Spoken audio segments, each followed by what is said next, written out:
मुंबईच्या महापौर रितू तावडे यांनी मुंबई महानगरपालिकेचा कारभार भ्रष्टाचारमुक्त करणार असल्याची ग्वाही त्यांच्या पहिल्याच भाषणात मुंबईकरांना दिली आहे। याबद्दल त्यांचं अभिनंदन केलं पाहिजे। सध्या अनधिकृत आणि बेशिस्त फेरीवाल्यांचा मुद्दा चर्चेत आहे। यांच्या विरोधातही आपण आक्रमक धोरण राबवणार असल्याचे संकेत त्यांनी दिले आहे। पण हे सर्व करीत असताना अधिकृत फेरीवाल्यांवर अन्याय होणार नाही याची खबरदारीही घेतली जाणार आहे। यासाठी या फेरीवाल्यांना QR कोड असलेली ओळखपत्र देण्याची घोषणा त्यांनी आपल्या पहिल्याच अर्थसंकल्पात केली। हे नक्कीच कौतुकास्पद आहे। या सर्व योजना कागदावर अत्यंत आश्वासक वाटतात, पण त्या वास्तवात उतरायच्या असतील तर त्याची अंमलबजावणीही तितकीच काटेकोरपणे व्हायला पाहिजे। म्हणजेच राज्यकर्त्यांनी आखलेल्या या योजना ध्येय धोरणं अंमलात आणणारी महापालिकेची प्रशासकीय यंत्रणाही तितकीच कर्तव्यगोचर असली पाहिजे। पण पैशांच्या हव्यासापोटी काही नीतिहीन भ्रष्ट अधिकाऱ्यांनी पालिकेची प्रतिमाच लिलावात काढली आहे। पालिकेचा कारभार भ्रष्टाचारमुक्त व्हावा अशी जर सरकारची प्रामाणिक इच्छा असेल तर या हप्तेखोरांवर अंकुश ठेवणं गरजेचं आहे। नवनियुक्त महापौर हे आव्हान स्वीकारणार का, हा खरा प्रश्न आहे।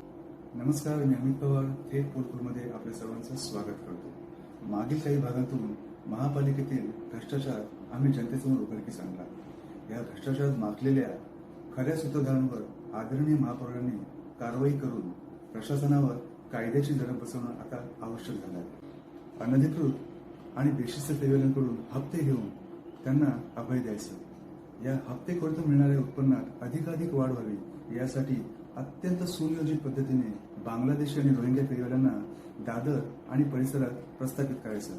कारवाईत जप्त करण्यात आलेल्या गॅस सिलेंडरची याच फेरीवाल्यांना अवैध विक्री करायची। असले अनैतिक आणि बेकायदेशीर प्रकार महापालिकेतीलच काही भ्रष्ट अधिकारी त्यांच्या एजंट्समार्फत करीत असल्याचं आम्ही उघडकीस आणलं। महापालिकेतील काही भ्रष्ट अधिकारी आणि पोलीस यांच्या छत्रछायेखाली या एजंट्सचा म्हणजेच लाईनवाल्यांचा काळाधंदा मागील काही वर्षांपासून फोफावला असल्याचा आरोप स्थानिक रहिवासी करीत आहेत। या लाईनवाल्यांची कार्यपद्धती आम्ही आपल्यासमोर उघड करणार आहोत, तेव्हा हा भाग शेवटपर्यंत पहा। पण त्याआधी आमच्या चॅनलला सबस्क्राईब आणि लाईक करायला विसरू नका। मुंबईतील सर्व पदपथे अनधिकृत आणि बेशिस्त फेरीवाल्यांनी गिळंकृत केली आहेत। बेशिस्त वाहन चालक आणि या फेरीवाल्यांच्या कचाट्यात सापडलेला सर्वसामान्य मुंबईकर यातून मार्ग काढताना हतबल झालेला दिसतो। महापालिका आयुक्त डॉक्टर भूषण गगराणी यांच्याकडे यांसंबंधी पुराव्यांसहित अनेकदा तक्रार करूनही या भ्रष्टाचारांविरोधात चौकशी सुरू करण्यात आलेली नाही। 1 महिन्यांनी सेवानिवृत्त होणाऱ्या मावळत्या महापालिका आयुक्तांनी अखेर मागील आठवड्यात दादरसह माटुंगा परिसरातील अनधिकृत फेरीवाल्यांविरोधातील या कारवाईचा धावता आढावा घेतला, पण चौकशीबाबत कोणीच ब्र देखील काढत नाही। याचा योग्य अर्थ लावण्याइतकी जनता सुज्ञ आहे। मुंबई महापालिका अतिरिक्त आयुक्त डॉक्टर अश्विनी जोशी यांनी ही धडक मोहीम हाती घेतली। त्यामुळे सध्या तरी मुंबईतील अनधिकृत आणि बेशिस्त फेरीवाल्यांवर महापालिकेने कारवाईचा बडगा उगारला असल्यामुळे सर्व पदपथांनी मोकळा श्वास घेतला असल्याचे सकारात्मक चित्र पाहायला मिळत आहे। पण हीच सकारात्मक परिस्थिती यापुढेही कायमस्वरूपी राहील का, हे येणारा काळच सांगेल। अनधिकृत आणि बेशिस्त फेरीवाले, बांगलादेशी आणि रोहिंग्या फेरीवाल्यांना प्रस्थापित करण्याच्या देशविघातक कारवाया करणारी गुन्हेगारी प्रवृत्ती याचा पर्दाफाश आम्ही थेट पोलखोलमध्ये केल्यानंतर आमच्याशी कित्येकांनी संपर्क साधून याबाबतचे खळबळजनक खुलासे केले आहेत। अधिकृत फेरीवाल्यांचे प्रश्न प्रशासकीय आणि राजकीय पातळीवर सोडविण्यासाठी कार्यरत असलेल्या मुंबईतील 24 वॉर्डमधील काही संघटनांनी याबाबत थेट पोलखोलशी संपर्क साधला आहे। त्यातूनच मग हप्तेखोर लाईनवाले आणि त्यांनी आपापसात वाटून घेतलेल्या लाईन कोणकोणत्या आहेत, त्यामागचं अर्थकारण काय आहे, याबाबतची सर्व खात्रीलायक माहिती आमच्या हाती आली आहे। या हॉकर्स माफियांची मोडस ऑपरेंडी कशी असते ते आपण पाहूया। 80च्या दशकातील संघटित गुन्हेगारी टोळ्यांतील नामचीन भाईंनी ज्याप्रमाणे आपापले इलाके वाटून घेतले होते, त्याचप्रमाणे या हॉकर्स माफियांनी आपले विभाग वाटून घेतले आहेत। यांचा एक म्होरक्या असतो आणि त्याच्या हाताखाली हप्ता वसुली करणारे काही भिडू असतात। त्यांनाच लाईनवाला असं म्हटलं जातं, कारण या प्रत्येकाकडे ठराविक विभागातील एकेका लेनमधील फेरीवाल्यांकडून हप्ता वसूल करण्याची जबाबदारी असते। लेनमधील प्रत्येक फेरीवाल्याकडून हे भिडू आठवड्याला 600 ते 800 रुपये उकळतात। प्रत्येक लेनमध्ये जवळपास 150 फेरीवाले असतात। महापालिकेच्या अनुज्ञापन विभागातील वाहनावर जे खाजगी कामगार असतात त्यांना 0 नंबरवाला असं म्हटलं जातं. केवळ दादर विभागातील फेरीवाल्यांकडून दर महिन्याला लाखो रुपयांचा हप्ता गोळा करण्यात येतो. यातील मोठा वाटा महापालिकेतील या 0 नंबरवाल्यांकडे सुपूर्द करण्यात येतो आणि त्यांच्यामार्फत काही भ्रष्ट अधिकारी आणि पोलिसांना तो पोहोचवला जातो. अशी खात्रीलायक माहिती फेरीवाला संघटनातील पदाधिकाऱ्यांनी आम्हाला दिली आहे. दादरमधील हे 0 नंबरवाले आणि लाईनवाले कोण कोण आहेत, त्यांची नावे, इतकंच नाही तर त्यांचे मोबाईल क्रमांकही थेट पोलकोलच्या हाती आले आहेत. या प्रकरणी 2023मध्ये भारतीय जनता पक्षाच्या दक्षिण मध्य मुंबईच्या सरचिटणीस श्रीमती अक्षता तेंडुलकर यांनी पोलिसांकडे तक्रारही केली होती. पण तरी देखील या लाईनवाल्यांवर आणि 0 नंबरवाल्यांवर कोणतीही कारवाई होत नाही. यामागे नेमकं काय कारण असावं ते उघडगुपित असल्याचं जनता बोलत आहे. याबाबत महापालिका आयुक्त डॉक्टर भूषण गगराणी आणि पोलीस मौन का बाळगून आहेत, असा थेट सवाल आता सर्वसामान्य मुंबईकर विचारू लागले आहेत. त्याचा हा व्हिडिओ आपण प्रत्यक्ष पाहूया. अपना जो विषय है आपके सामने बोलूँगी, क्योंकि दादर में जो चल रहा है 1 साल से भी मला वाटते गेल्या 1-1.5 वर्षापासून मी कंटिन्यू पत्र लिहिते की जे 100 मीटर आपण म्हणतो सुप्रीम कोर्टचे जे ऑर्डर आहे दादर स्टेशन पासून 100 मीटर मध्ये फेरीवाल्यांना अलाउड नाही, तरी पण खुल्ले आपल्याला माहिती आहे ना. आमच्या इथे 4-5 धंदे लागतात माईलमध्ये. जेव्हा त्यांना विचारलं जातं तर तो बोलतो त्यांचा एक माणूस येतो बीएमसी वाला, तो घेतो हप्ता घेतो आणि बीएमसी साहेबांना पोचलं जातो. त्याचं नाव पण सगळ्या बीएमसी वाल्यांना माहिती आहे. तो कुर्ला मॅनेज करतो, तो धारावी करतो आणि मी ओपनली करतो. तो जमाल नावाचा व्यक्ती, त्याचा मग त्याला काय ठेवलंय बीएमसीने, तोच फोन करणार. मागे माझा मित्राचा केक शॉप गाडी आतमध्ये होती, ती उचलली आणि तो त्याला फोन करतो, भाई उधर जाना, उधर छुडाना, उधर पैसा देना. हे काय तुम्ही हे का करत नाही, कंप्लेंट का करत नाही? कंप्लेंट केली आम्ही माझे किती पत्र बघा, ओपनली करतोय. तो बीएमसी ऑफिसर पण याला भेटून आहे, लायसन्स डिपार्टमेंट भेटून आहे. लायसन्स नाही फेरीवाल्यांना. शिवसेना प्रणित शिव फेरीवाला विक्रेता सेनेचे अध्यक्ष श्री बाळासाहेब पवार यांनी यामागचं विदारक वास्तव थेट पोलखोलला दिलेल्या मुलाखतीत कथन केलं आहे. तसेच त्यांनी आपल्या संघटनेची रोखठोक भूमिकाही आमच्यासमोर मांडली आहे. बाळासाहेब पवार, शिव फेरीवाला विक्रेता सेनेचा मुंबई अध्यक्ष. मला ही संघटना उपमुख्यमंत्री एकनाथ शिंदे साहेबांनी दिलेली आहे. महापौर ऋतू तावडेंनी जो काही मुद्दा मांडलेला आहे फेरीवाल्यांबद्दल, तो खूप छान केलेला आहे, चांगला आहे. तर दादरला जे 4,500 फेरीवाले त्यांना फक्त 1,500 काहीतरी पात्र केले आहेत, बाकीचे अपात्र केलेत. फक्त QR कोड पात्रवाल्याला देणार का आणि अपात्रवाल्याचं काय, जे 14च्या सर्वेमध्ये आहेत ते आणि त्यांचे डॉक्युमेंट आहे ते नुसतात 1,500 बसणार, बाकीचं काय करणार, त्यांची रोजट येणार. ते 50-60 वर्षापासून जुने फेरीवाले आहेत, आत्ताचे नाही आहेत. की ज्या आत्ताचे आलेत त्यांची तुम्ही हकालपट्टी करा, त्यांची चौकशी करा. ज्या लाईन लीडर, प्रत्येक लाईन लीडर 1.5-2 लाख रुपये महिना कमवत आहे. ही योजना चांगली आहे. ही योजना अंमलात आणण्यासाठी पोलीस प्रशासन आणि महानगरपालिका यांची तर तुम्हाला पहिलं ह्या लोकांनी तुम्हाला हे केलं पाहिजे, ह्याचा दखल घेतली पाहिजे की बांगलादेशी घुसखोर कुठून येतात, कोणी वही करताय, तर त्याची कारवाई करायला पाहिजे.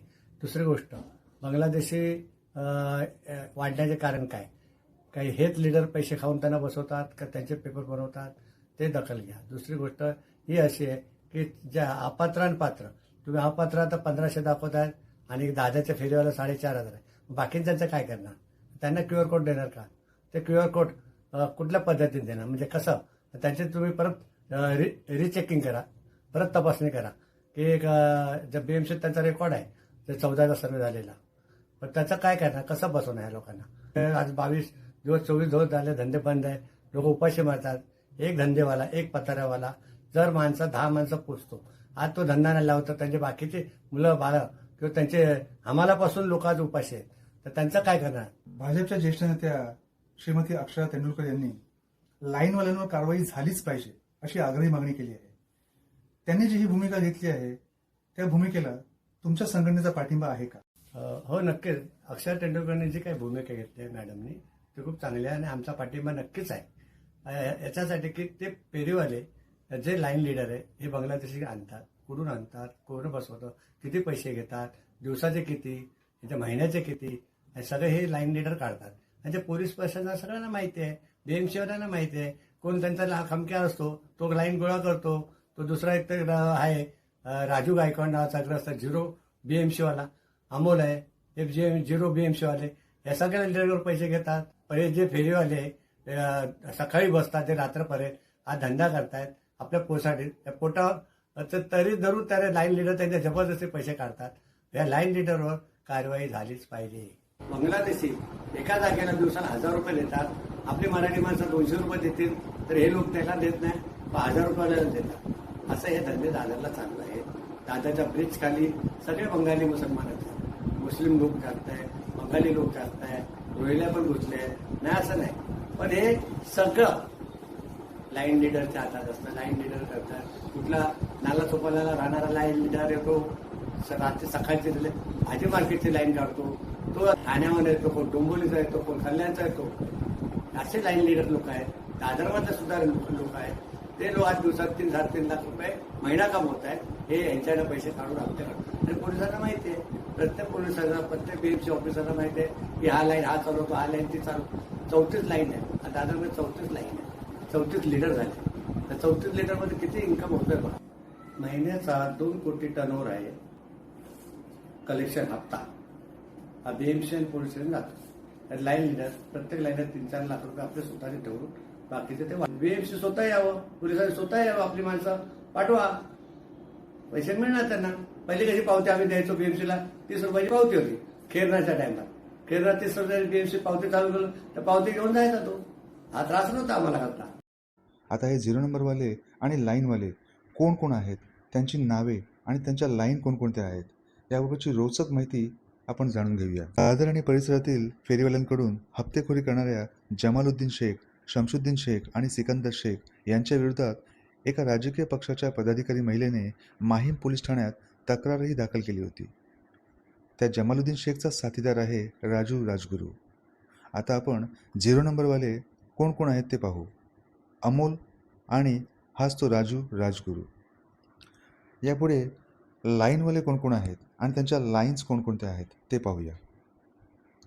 स्टार मॉलच्या मार्गावर दीपक कदम, सावंत वस्तू भांडार ते क्रमांक 1चं बेस्ट बस स्थानक विश्वनाथ, टायटन शोरूम ते पानेरी संजय आंबेकर, देखणी मॅचिंग सेंटर ते तांबे उपहारगृह बारकू माने, तर रानाडे रोड ते नंदा हॉटेल या लेनमधील लाईनवाला आहे वशा, नंदा हॉटेल ते डिसिल्वा हायस्कूल अच्छेलाल, देना बँक ते छबिलदास, किलबिल शॉप सावंत, नक्षत्र मॉल सिग्नल अंबादास, तर छबिलदास गल्ली ते आनंदाश्रम हॉटेल या लाईनमधील लाईनवाला आहे काशिम भाई, आयडियल बुक डेपो ते स्वर्ग स्टोअर नूर, विसावा हॉटेल ते दरबार हॉटेल बजरंग, आकाश वडापाव ते सुविधा या लाईनमधील लाईनवाला आहे शिवाजी सुळे उर्फ गोट्या, किलबिल ते रानाडे रोड सिग्नल संजय खांडेकर, मामा काणे उपहारगृह ते दरबार हॉटेल दिनेश, जावळे मार्गावर संजय गुप्ता,